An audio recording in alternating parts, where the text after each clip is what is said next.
السلام عليكم، مرحبا بكم مع حلويات مريم. اليوم جبت لكم وصفة سهلة واقتصادية. وصفة الكعك من السم بحبة حلاوة وزرعة البسباس. كيف راكم تشوفوا معايا راهي تجي طري الداخل وفي واحد البنة ما نحكي لكمش عليها. نتمنى تجربوا وصفة تاع اليوم وتنال اعجابكم ونروح نشوفوا مع بعض المقادير.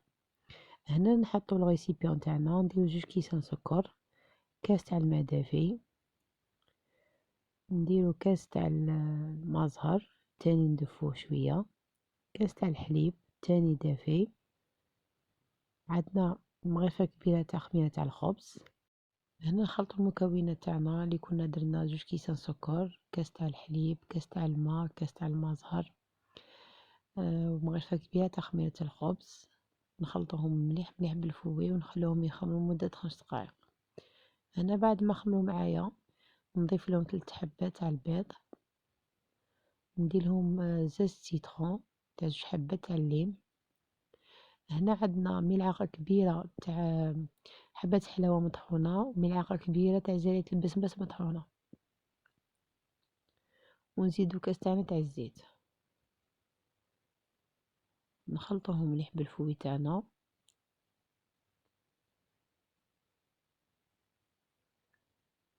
لازم ينحل مليح هذاك البيض.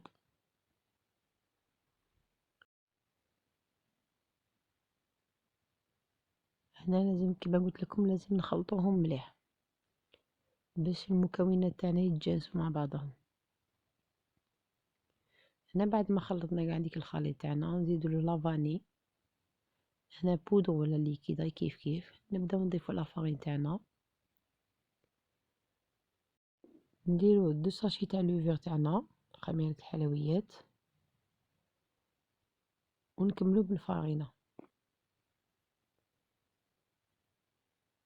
هنا ماذا بيكم تخلطوا بيديكم من الأحسن.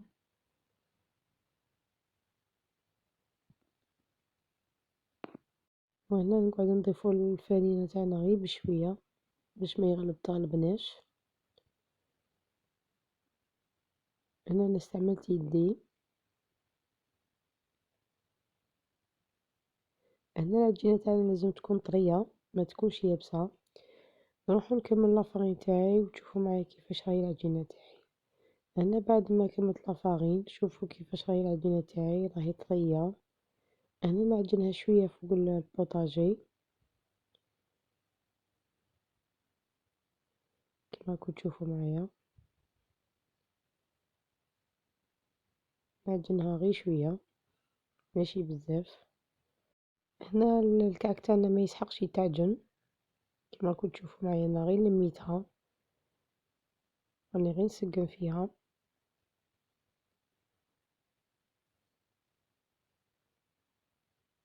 هنا جوج 2 مينوت ندلكوها غير شوية ماشي بزاف.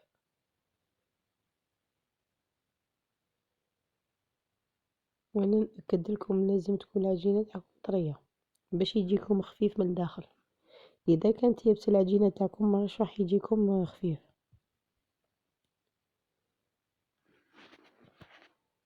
هنا بعد ما عجنت العجينة تاعي حطيتها في ريسيبيون نديرها تخمر. هنا حتى تضاعف الحجم تاعها لازم تخمر مليح. وماذا بيكم لو كان ديروه يخمر 2 خطرات، يخمر الاولى وتكسروا الخموريه تعاودوا تخمروه وتخلوه يريح. نروحو نشوفو دوك بعد ما خمر معانا. هنا شوفوا كيفاش راهو ما شاء الله راهي العجينه تتكسر غير وحدها. نروحو نشوفو كي طريقه التحضير تاعهم. هنا نديرو في البلون طرافاي تاعنا شويه لافارين، نقلبو العجين تاعي.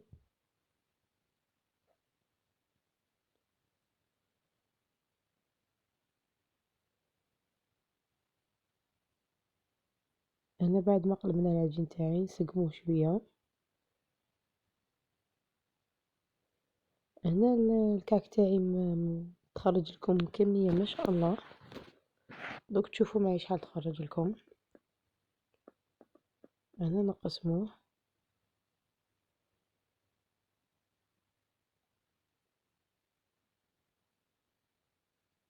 هنا إلا حبيتو كحبات كبار راح يخرج لكم 20، وإلا حبيتو حبات صغار تخرج لكم 25.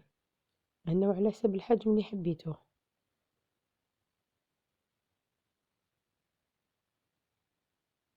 هنا كل ما يسق لكم في اليد استعملوا الفرينة. هنا نجي نسقم الحبة تاعي كما راكم تشوفوا، وهنا نروحو نشوفو مع بعض طريقة التشكيل تاعو. هنا نديرو شوية لافارين في البلان طرافاي تاعي، نجيبو حبة. هنا كيما راكم تشوفوا الطريقة، طريقة سهلة. هنا نديرو حربوش يكون طويل،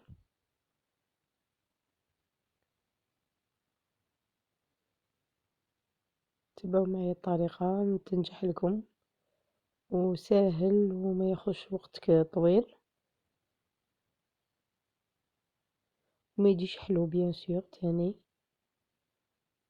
هنا نجيب موس كما راكم تشوفوا معايا، نسنف الحبة تاعي من لي كوتي